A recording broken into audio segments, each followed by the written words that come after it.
Welcome to J Design Tells All. This is your girl Jazz Gill, and we're about to jazz it up. So as you can see, today I've got my hair up in a lazy bun, and that's because I'm getting ready to do something that's a little messy. Today's episode, I'm going to use Dollar Tree's peel and stick tiles while putting my own spin on it and making a green wall.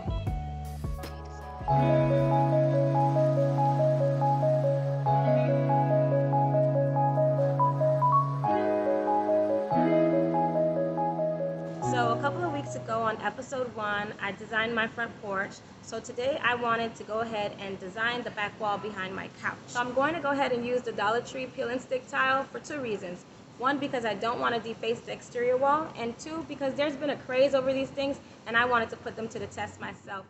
Yet these are the odds that I'm working with. Let's make it do what it do.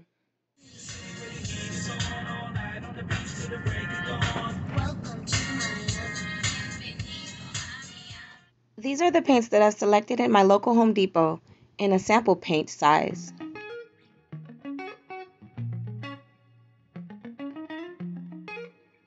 To my surprise, the tiles are hollow, but on the brighter side, at least they're lightweight. I start by painting my lighter color first.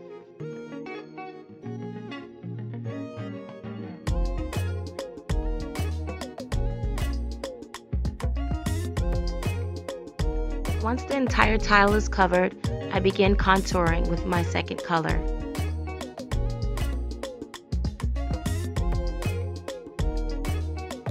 Outlining all the seams.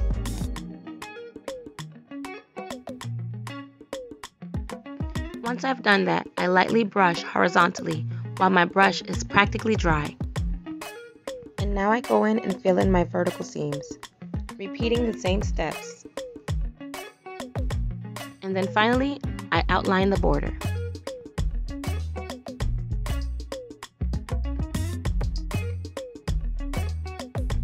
Once the tiles are dry, I decide to cut a small piece and test out the adhesive on my outdoor wall. I was happy to see that it did not destroy my outdoor wall, so I proceeded with cleaning the application area.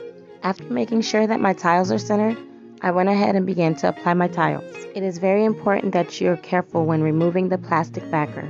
That way you won't detach the adhesive back from the back of the tile. Also, be sure to remove any excess paint around the borders.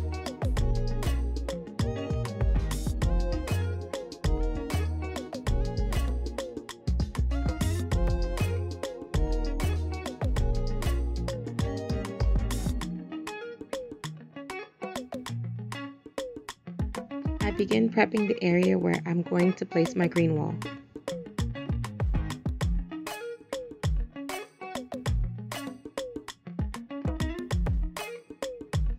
And then I move forward with putting together my green wall. Placing 2 boards side by side, I apply foil backsplash paper, also found at the dollar store, making sure that I cover the entire back. Then on the opposite side, I spray mount a 3rd board on top. I place my moss sheets to my liking. And then I begin to mount them down.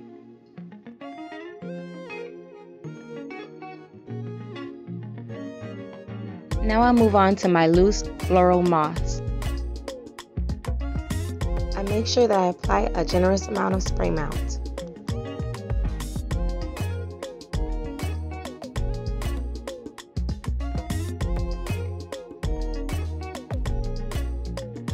Once I'm done mounting all my moss down, I make sure that I pat it down.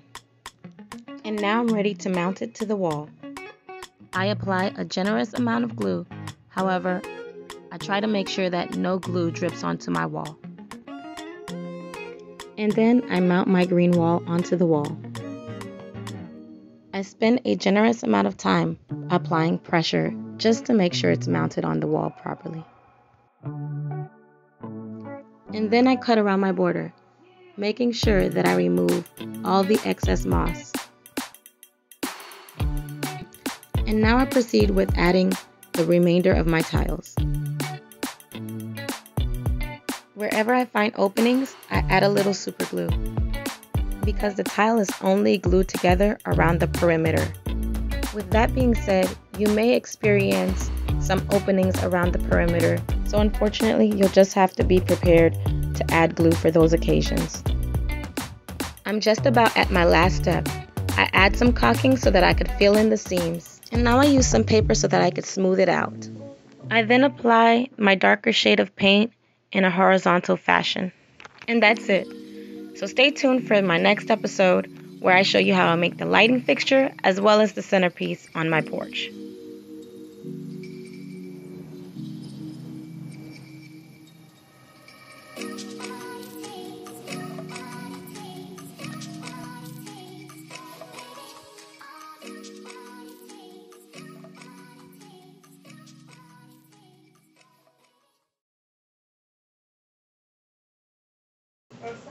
Hey.